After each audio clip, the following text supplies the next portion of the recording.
Karena pertanyaannya gini, kalau kamu orang soleh, dan semoga Anda pelatihan jadi orang soleh, itu melihat Allah sudah menentukan semua itu keren. Saya bangga punya Tuhan yang sudah tahu nasib saya kayak apa nanti. Saya betapa malunya punya Tuhan yang tak takoi, Gusti, sebenarnya nasibnya bahagia, mbah roh tapi kira sik. Itu kan ngeri betul. Sehingga kalau kamu soleh itu pokoknya bangga kalau Allah sudah tahu apa yang akan terjadi. Nah, soal kepanikan kita kan kadang engkau nang wis ngerti aku celoko, terus gunanya apa aku sholat? Itu kesalahan kita. Kita kecewa kalau sekarang soleh, kemudian akhirnya tidak soleh dan akhirnya kita masuk neraka. Kekecewaan ini namanya khadun nafsi. Kita hanya mikir diri sendiri. Sebetulnya kalau kita abdan lillah, benar-benar hamba Allah, tetap bangga karena punya Tuhan yang tahu apa yang akan terjadi. Makanya ini dibutuhkan kesalian untuk ngakoni kodok kodar, dibutuhkan kesalian. Kalau tidak kriminal betul. Maka Sayyid Hasan bin Ali, saya hafalkan makalannya itu. Di antara aturan iman harus iman sama kodok kodar.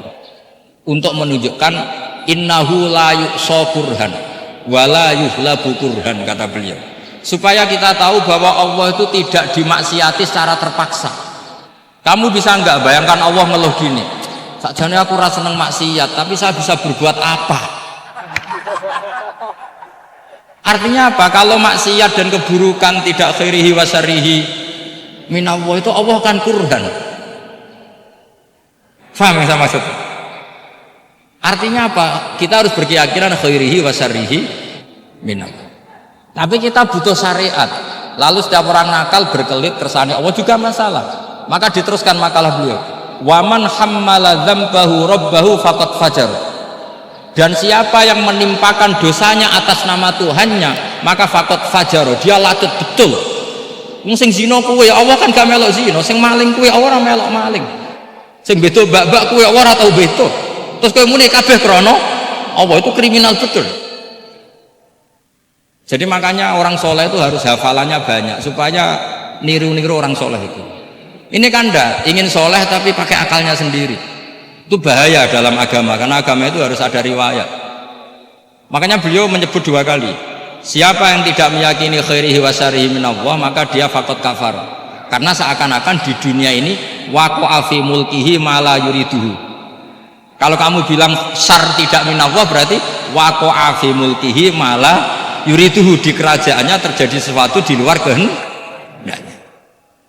Tapi waman hammala dzambahu rabbahu faqad fajar, orang yang menimpakan dosanya ditimpakan karena Allah, maka faqad fajar, dia lacut betul. Allah tidak ikut maling, tidak ikut zina, tidak ikut korupsi kok. Ini kehendakmu ya. Nah, kalau kamu bisa paham itu, ya sudah, jadi orang soleh saja. Kalau enggak, ya pilih wa amsiku tadi apa, sudah, tidak usah dibahas. Jadi saya mohon semua yang dengar ngaji saya ini, yang enggak tobat supaya tobat, yang sudah tobat ditambahi ilmu, karena biasanya tobat itu ya karena tidak ngerti apa-apa, semua mikir.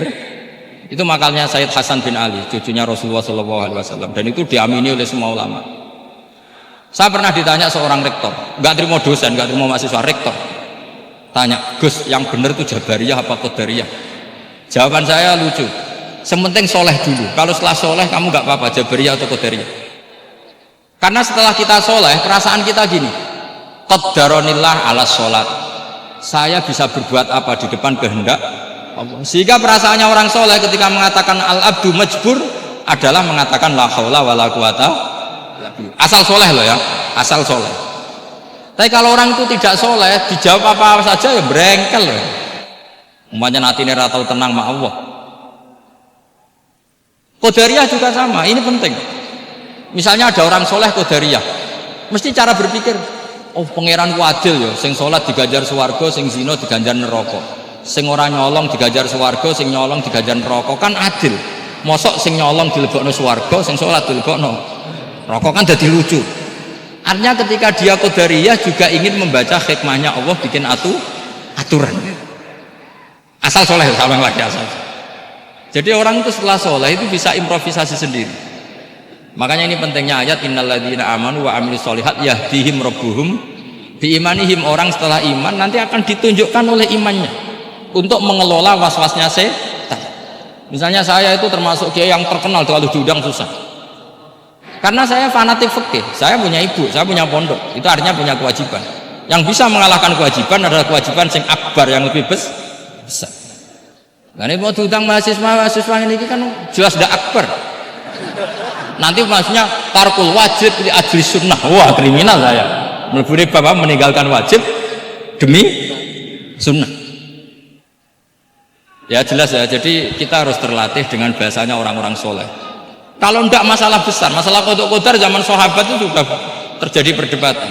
Terus ada yang cerita, ada riwayat idza dzukira ashabi fa'amsiku wa idza dzukira al-qadar fa'amsiku. Kedua masalah ijtihad fiqhiyah, yaitu enggak apa-apa, memang dari awal furu'iyah kan.